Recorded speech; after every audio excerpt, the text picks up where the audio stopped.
Genesis 4 is not just an old story, it is a mirror. It is not only about two brothers, Cain and Abel, it is about you and me. God asked Cain a question, and he asked us the same today. Why are you angry? Why is your face downcast? The whole passage points us to one issue. What lies at your door? Because there is always something lying at the door, either sin, crouching like a predator, or the offering, waiting to save you. Cain brought some of the fruits of the soil, just something.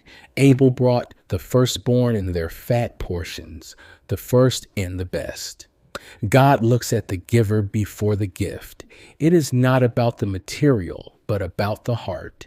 Leftover worship is not true worship. Cain gave from the leftovers of his harvest. Nothing costly, nothing first.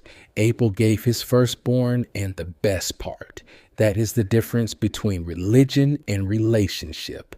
Religion gives what's left. Love gives what's best.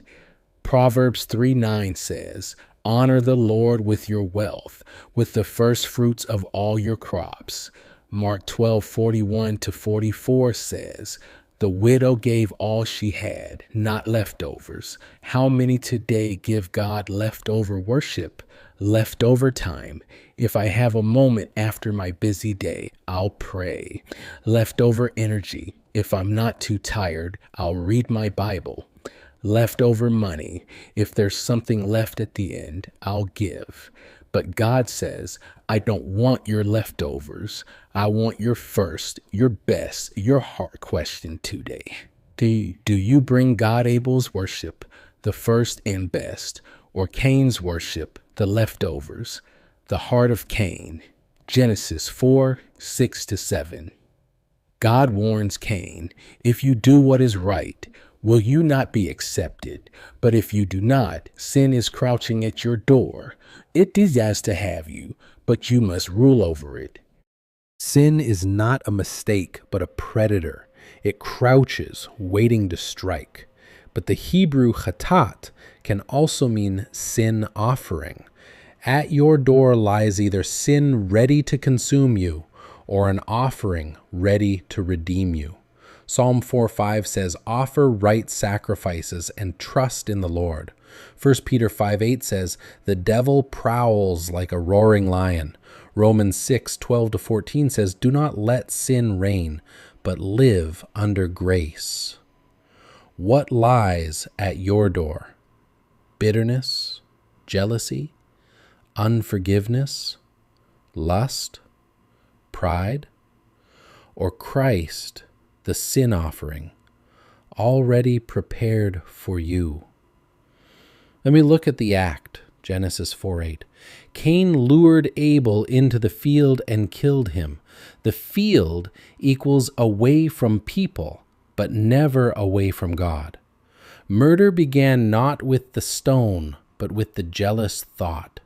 Exodus 20:13 says, you shall not murder.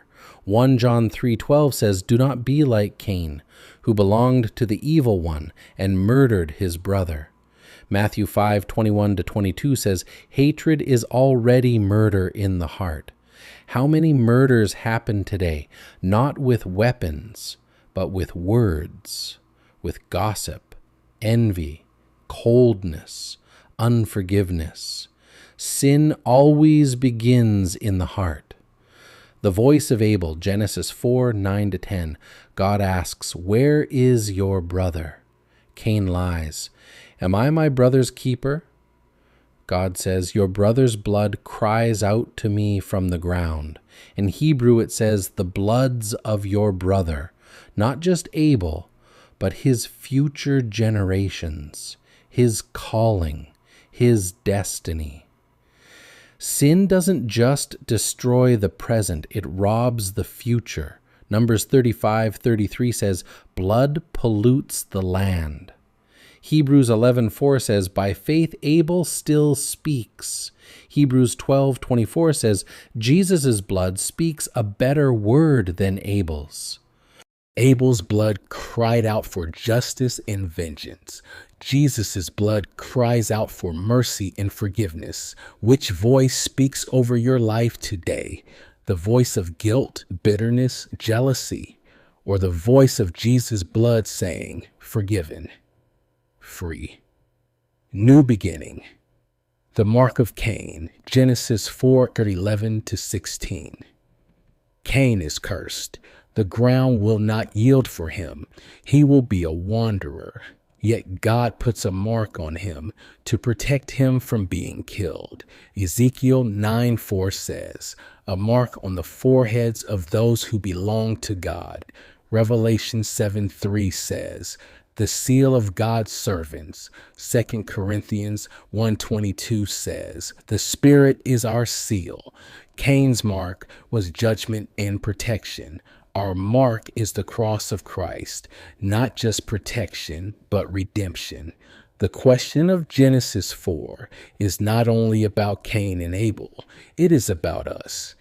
God still asks, what kind of worship do you bring? Leftovers or first fruits? What lies at your door? Sin or the sin offering? Which voice do you listen to? Vengeance or grace? Under which mark do you live? Curse or redemption? This is not an old story. This is now. Sin is at the door, but so is Christ. Revelation 3:20. Abel's blood cries out for judgment, but Jesus' blood cries louder, forgiven. Cain bore a mark of shame, but you can receive the seal of the Spirit. Today, choose. Let not sin rule, but let Christ reign in you. I will close with these scriptures. Isaiah 55:6-7 says, seek the Lord while he may be found. Romans 8:37 says, in all these things we are more than conquerors through him who loved us. Closing line. The sin at your door wants to devour you, but the Savior at your door wants to deliver you. Who will you let in?